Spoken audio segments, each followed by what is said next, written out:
दाने दाने में केसर का दम, मुंह में रजनीगंधा तो कदमों पे दुनिया। बारातियों का स्वागत पान पराग से कीजिए। दोस्तों, किस तरह से फैक्ट्री में बनने वाला एक गुटखा जो बिल्कुल गू जैसा होता है, किस तरीके से सालों से हम इसके एडवर्टाइजमेंट को देख रहे हैं, जिसके अंदर बड़े बड़े सेलिब्रिटीज आज से ही नहीं, शम्मी कपूर के जमाने से आ रहे हैं और हमारी पीढ़ी को न सिर्फ नपुंसक बना रहे हैं बल्कि उसको कैंसर भी दे रहे हैं। तो ये जो गुटखा, बिल्कुल गु, इसके अंदर शुरू से जोड़ दिया गया है गु। तो ये जो गु है किस तरीके से हमारे लोगों को न सिर्फ कैंसर दे रहा है, उनको सेक्सुअल प्रॉब्लम्स भी दे रहा है। तो दोस्तों, आज हम बात करेंगे इसी गुटखा पे। तो दोस्तों, मैं हूं doctor Amit Joshi, working as a sexual health consultant. और यदि आपने अभी तक मेरा चैनल सब्सक्राइब नहीं किया तो ऐसे सेक्सी और यूजफुल अपडेट्स के लिए मेरा चैनल सब्सक्राइब करें, लाइक करें और शेयर करें। तो दोस्तों, ये है गुटखा, जो न सिर्फ हमें कैंसर गिफ्ट देता है बल्कि हमारी सेक्सुअल हेल्थ और हमारे स्पर्म काउंट पर असर डालता है। गुटखा हमारे हार्मोन्स, ब्लड फ्लो और रिप्रोडक्टिव सिस्टम को डायरेक्टली इफेक्ट करता है। तो सबसे पहले ये जो हमारा स्पर्म का कुआं है, जो हमारी आंडे हैं, जहां पर हमारा स्पर्म बन रहा है, उसको बिल्कुल सुखा देता है। स्पर्म बनना बिल्कुल बंद हो जाता है। एक स्टडी पब्लिश हुई है जिसके अंदर सीमन क्वालिटी और गुटखा लवर्स के स्पर्म का अध्ययन किया गया। इसके अंदर 638 पुरुषों को शामिल किया गया और उसमें 3 ग्रुप्स बनाए गए। एक ग्रुप जिसके अंदर लोग 6 से ज्यादा बार गुटखा खा रहे थे, जिनको सीवियर गुटखा प्रेमी बोला गया, मॉडरेट जो 3 से 6 बार खाते थे, और माइल्ड जो दिन में 3 बार से कम गुटखा खाते थे। तो जो लोग दिन में 6 बार से ज्यादा गुटखा खा रहे थे, उनके अंदर 14% लोगों में एजोस्पर्मिया पाया गया।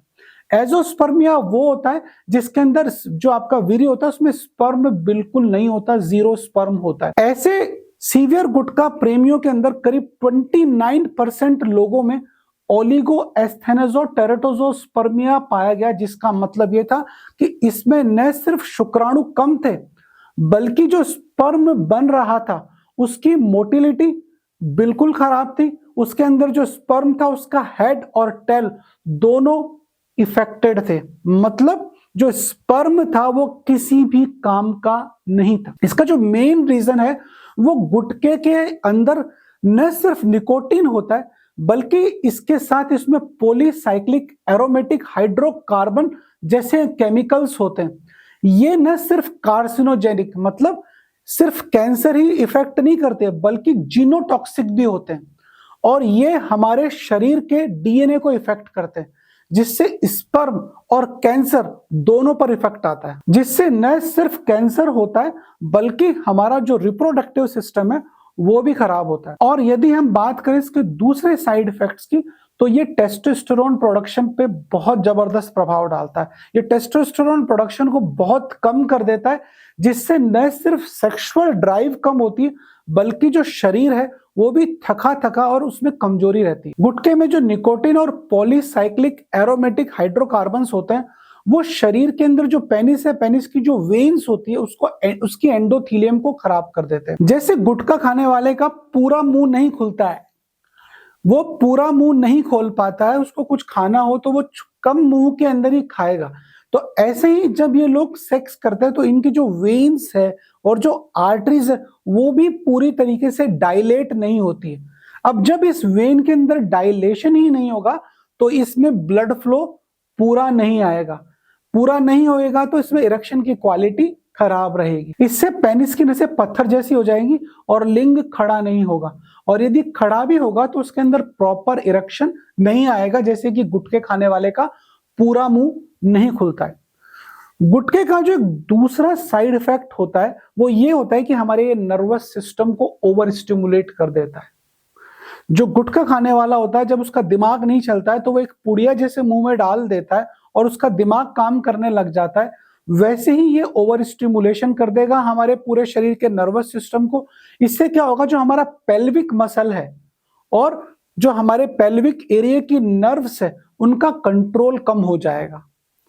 पेल्विक एरिया वो होता है जो हमारी टाइमिंग को स्ट्रॉन्ग करता है। जब हम सेक्स करते हैं तो हमारे टाइमिंग को बढ़ाता है।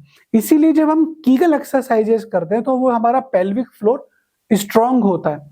तो जब हम गुटखा खाते हैं तो हमारा जो पेल्विक नर्वस सिस्टम है और जो हमारा पेल्विक मसल है वो कमजोर हो जाता है, जिससे गुटखा खाने वाले लोगों की टाइमिंग भी कम हो जाती है। गुटखे का जो सबसे बड़ा साइड इफेक्ट होता है, जिसको कार्सिनोजेनिक इफेक्ट बोलते हैं, ये हमारे शरीर के अंदर हीमोग्लोबिन पे बहुत गंदा इफेक्ट डालता है। खून का बनना बहुत कम हो जाता है। अक्सर गुटखा खाने वाले लोग न सिर्फ ओरल कैंसर से मरते हैं बल्कि ब्लड कैंसर से भी मरते हैं। अब हीमोग्लोबिन की कमी की वजह से शरीर में ऑक्सीजन का जो लेवल है वो कम हो जाता है, जिससे हमारा न सिर्फ फिजिकल स्टेमिना बल्कि सेक्सुअल स्टेमिना भी कम हो जाता है। ड्यूरिंग फोरप्ले लिंग में तनाव नहीं आता, और यदि आता भी है तो वो क्षणिक थोड़ी देर के लिए आता है, और आदमी न सिर्फ इरेक्टाइल डिस्फंक्शन बल्कि प्रीमेच्योर इजैकुलेशन और इनफर्टिलिटी से भी ग्रसित हो जाता है। तो दोस्तों, जब मेरे पास मरीज आता है और मैं उसको बोलता हूं भैया गुटखा बंद कर दे, तो मरीज बोलता है कि मैं इसका एडिक्ट हो चुका हूं। यदि मैं गुटखा नहीं खाऊंगा तो मुझे भूख नहीं लगेगी, मेरी टट्टी नहीं आएगी, मेरा दिमाग काम नहीं करेगा। मेरे लिए गुटखा छोड़ना मुश्किल है, क्योंकि जो गुटखा है उसके अंदर भुना हुआ तंबाकू होता है और भुना हुआ सुपारी होता है, प्लस उसके अंदर केमिकल्स पड़े हुए होते हैं। तो ऐसे लोगों को मैं सलाह देता हूं कि आप गुटखे की जगह जो निकोगम्स आते हैं, जो च्युइंगम्स आते हैं, जिनमें आप निकोटिन च्युइंगम्स पे शिफ्ट हो सकते हैं थोड़े समय के लिए। निकोटिन च्युइंगम्स को मैं प्रमोट नहीं कर रहा हूं, पर थोड़े दिन के लिए यदि आप स्विच कर लेते हैं तो आपका गुटखा खाने का जो हैबिट है वो छूट सकता है। तो दोस्तों, आज ही कोशिश करें, यदि आपका पार्टनर गुटखा खाता है या आप खुद गुटखा खाते हैं और उसके गुटखे खाने की हैबिट से परेशान है, तो उसको अच्छी हैबिट अपनाने के लिए बोलें, जिससे कि न सिर्फ उसका स्पर्म काउंट बने, उसका इरेक्शन स्ट्रांग हो और उसका टाइमिंग स्ट्रांग हो। तो दोस्तों, यदि आपका कोई मित्र गुटखा प्रेमी है तो उसको ये वीडियो जरूर शेयर करें, जिससे वो अपनी सेक्सुअल लाइफ और रिप्रोडक्टिव सिस्टम को दुरुस्त रख सके।